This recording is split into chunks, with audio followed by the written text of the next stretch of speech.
Well, here I am again, ladies and gentlemen. Eddie Marcus, spokesman and advocate of basic human rights for you. I'm constantly trying to find the answer. I'm looking for the solution in everyday life. And as I'm inspired, I come and I share with you. The purpose is to live this life. And that I mean the fullest. And so, as recent as yesterday, something else hit my mind and got me thinking.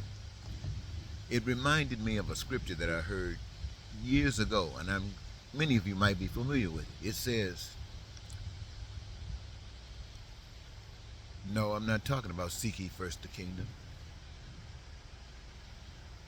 It is set the captives free. Set the captives free.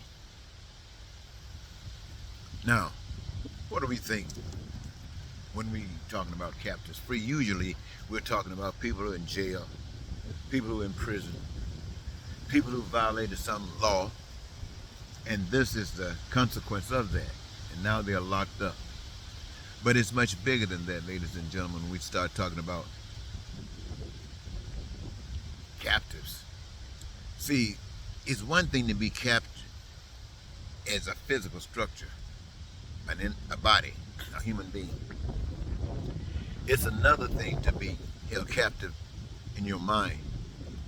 And that is much bigger than just the individual, because it can be all individuals that have that same undertaking and response to the training and education. And that means nations of people. Nations of people. Just as a language is learned and become the means for communication, so does everything else.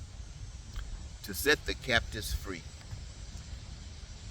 When I say set the captives free, ladies and gentlemen, on the level that I'm speaking of, I'm talking about the power to loose the minds of the human race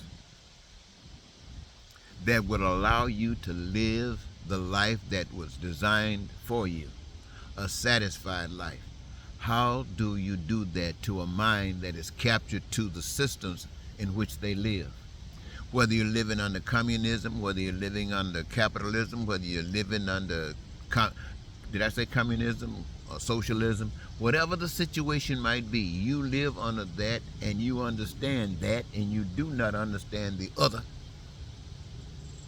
And to you, the one that you understand is the appropriate one. And it is ready to receive any message that comes from an additional one, especially if it makes you look good. And what I'm basically saying to you, ladies and gentlemen, is the reason that it exists, the reason that people are held captives, is because it appears that after the beginning of time, when mankind was on earth, it was absolutely impossible for a man, for a human being, to believe that the world was governed by something or someone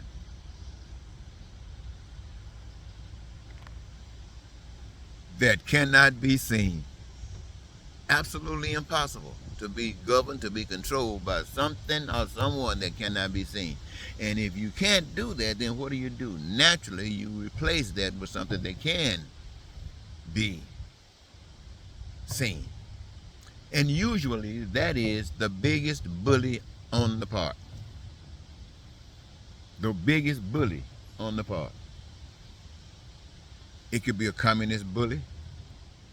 It could be, or should I say, an Indian bully, an Asian bully, an African bully, a Caucasian bully. It could be a bully. It's a bully. And each one of them choose or take what they want. This legitimizes them. And as it is accepted on the surface, as it is accepted on the face, then it is practiced over and over and over and over. And like the language you speak, it becomes the conduct that you exercise. And when the day is done, like today, this is all of the accumulation of men from the beginning of time to this time, and all of the things that's transpired in between then and now. The wars, the deaths, the pain, the suffering, the hell. And yet, men have always wanted to be free. They wanted to be liberated. They wanted someone to come and unlock the door, give them freedom. But freedom just from a jail cell is not freedom. Because the bigger jail still has them. And that's the jail that is in their minds. What do I want you to know? To set the captives free.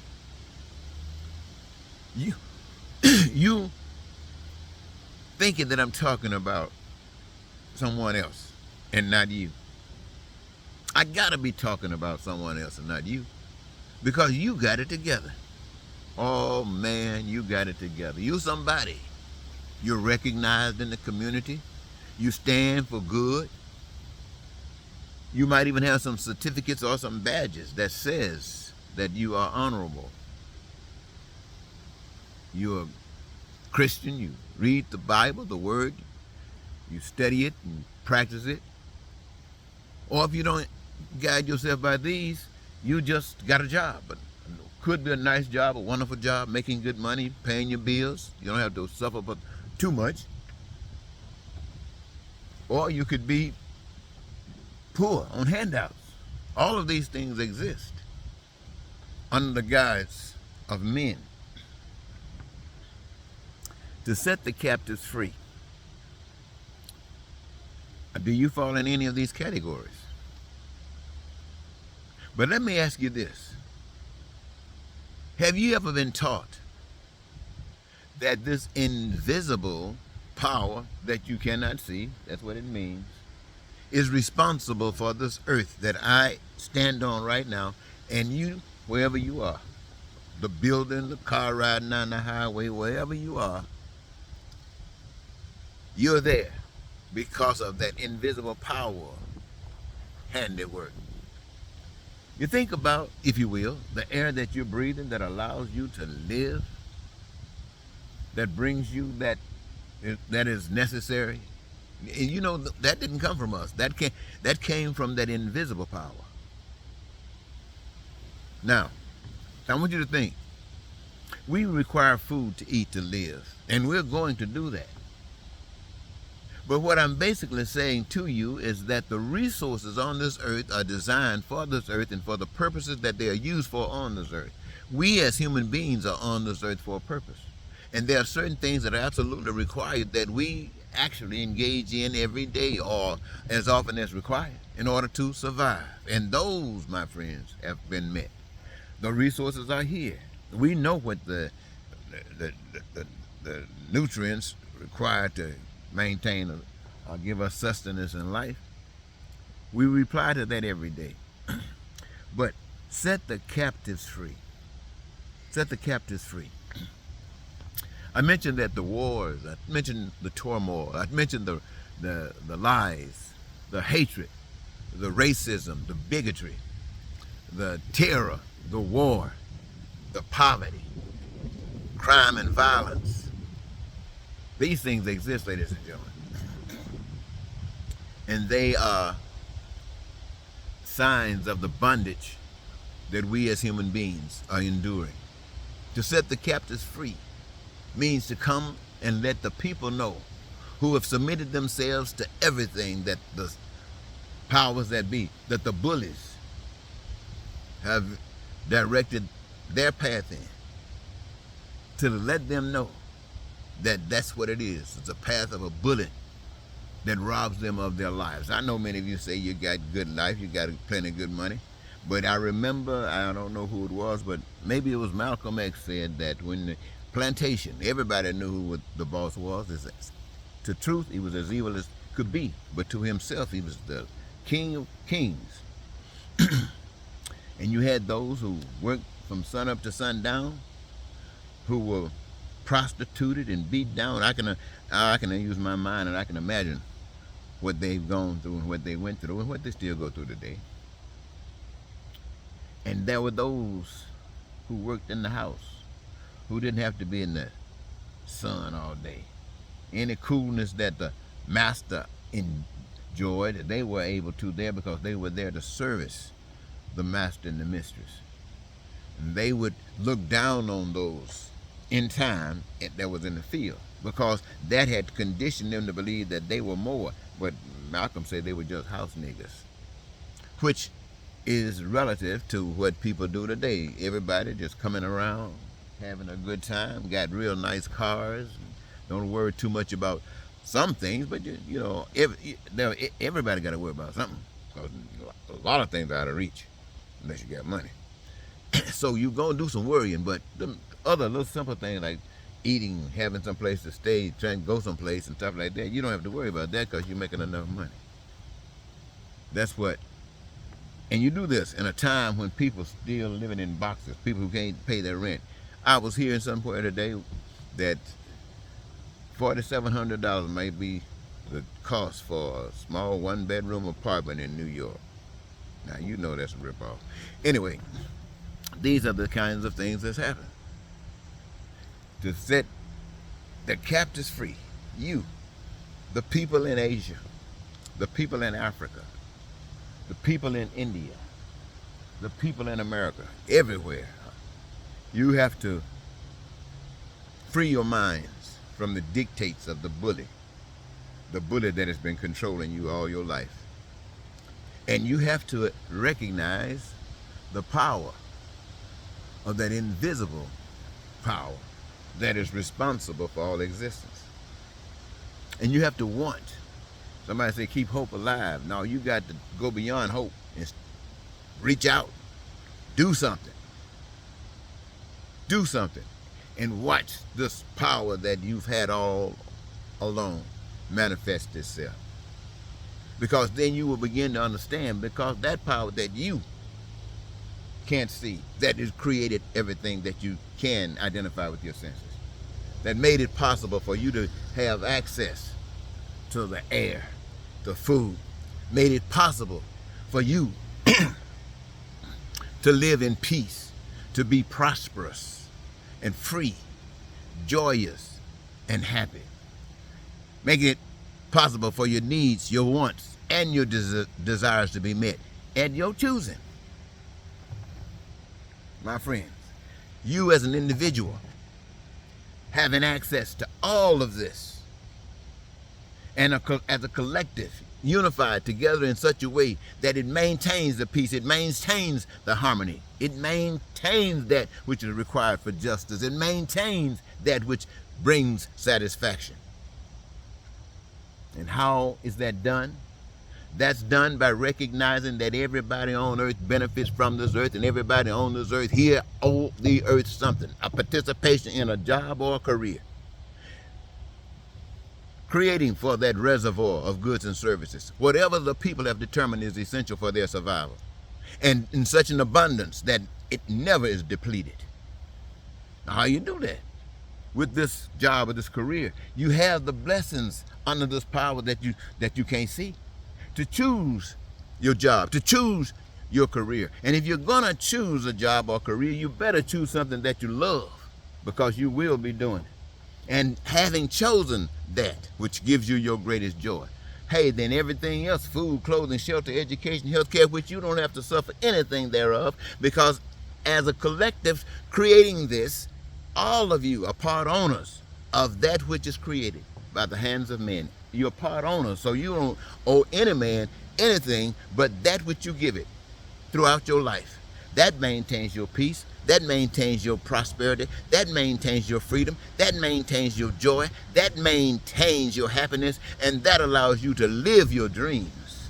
So the message that I am to share with you is that the lives that you're living is the result of bullies. That's why you can't have peace. That's why you can't have prosperity as a human race. That's why you can't live that life that you dream about. as a human race because you're following the dictates of a bully. Now, message. Now, some of you say, well, why do I come and tell you? What gives me the authority? I tell you what gives me the authority is because I'm not talking of myself. I'm talking about the power that you can't see, but I have seen. What I mean by I have seen is just as invisible to me right now as to you. But the miracles that have happened, the miracles where the evidence was made right there for me that took away any doubt that you got. I had it, but I don't have it now because I know. And because I know what you don't know, it is my responsibility, it is my duty to come and share it with you so that you won't have the excuse. Now, somebody say, well, why did it happen to me? Why did I get the miracle? Only thing I can say, it was a time when I was as stupid as most of us always is and are. And I was throwing away my life, not intentionally. Thought I was doing a big thing. Thought I had it all together. But there was a power that I could not see, recognize what I was doing, how stupid and ignorant I was, and how I was throwing my life away. And chose, I don't know why, other than just what I mentioned, to use me by allowing me to visualize and experience the miracles. And I know what you don't know. I know that this invisible power is the answer to all of our problems. Russia, Israel, wherever you got war going on, these wars are going on because these people are bullies trying to get your mind messed up. Every human being on the face of the earth, I don't care what religion you got, I don't care what faith you got, I don't care what rules and regulations you've designed for yourselves to go about day and night, you are following the dictates of a bully. You've accepted the dictates of a bully. And to be honest and tell you the truth, if I was, somebody might want to call you just as stupid as you can be, but you can't help it. That's the way the bully wants you to be, stupid and ignorant and don't ask any questions. That's why somebody every now and then is touched by a blessing in the middle of this hell who will come and stand before you and say to you the truth. Many times they will walk that truth, and knowing that walking that truth in the midst of this hell will be like a fire burning your butt up. But it cannot get you until that invisible power that gave you the authority to stand before and do what you're doing. No, it's not going to be that easy. Evil can't whoop God that easy. So, ladies and gentlemen, I guess what I'm trying to say to you today is that the world is all messed up because we have allowed bullies to run our lives and train us, and we are just that. We are just slaves, and we are captured to the dictates of a bully. But there's a power that is responsible for all of our existence that wants you to know that you are in prison and that you weren't made to be in prison, but you were lied to, and in time you've accepted it. But even through all of that, today, at this time, as you are hearing what I have said to you, you don't believe it.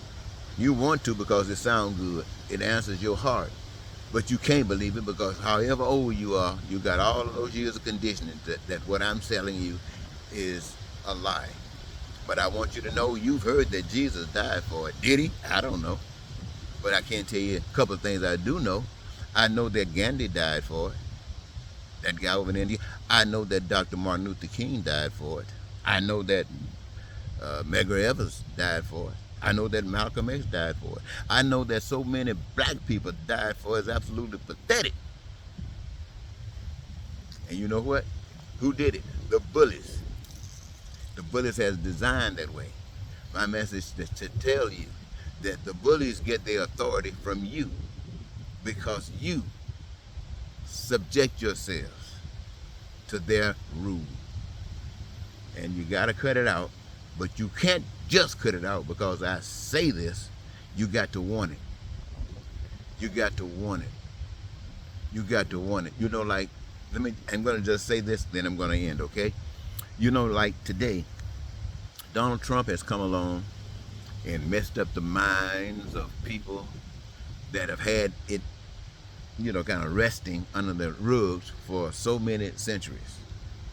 Donald knows, based upon his own stuff that a lot of people in the world are just like that. He didn't know how many, but he was bold enough to be, being the bully he is, to stand up and talk that evil stuff boldly. And even those who had been trying to hide and pretend like they had risen above that would start being broken.